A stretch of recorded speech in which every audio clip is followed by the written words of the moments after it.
Well, developers behind a big project in the heart of the Elmwood Village were back before the Zoning Board of Appeals today looking for another variance for their plan. Channel 2's Dave McKinley says that it would be the second time now that they've asked the board to give them a break from the city's green code. He joins us now in studio with more. David?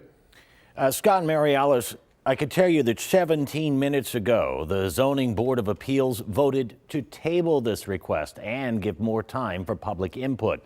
This comes some 2 hours after we were there as developers made their case.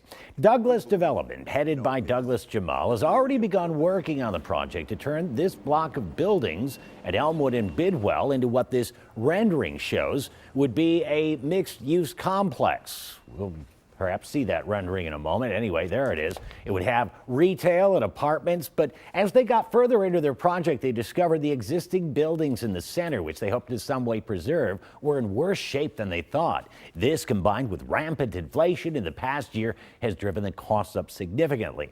They're asking they be allowed to make this building 7 feet higher. Doesn't sound like much, but they say it's going to allow them to add an additional floor and expand the number of apartments from 34 to 51 and make the project therefore more financially viable.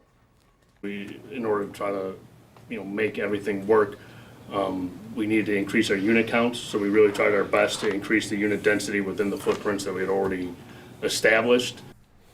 But some neighborhood residents who spoke in opposition noted adding those apartments to a building that already would have no parking for its residents would only exacerbate the challenge of parking in that neighborhood already.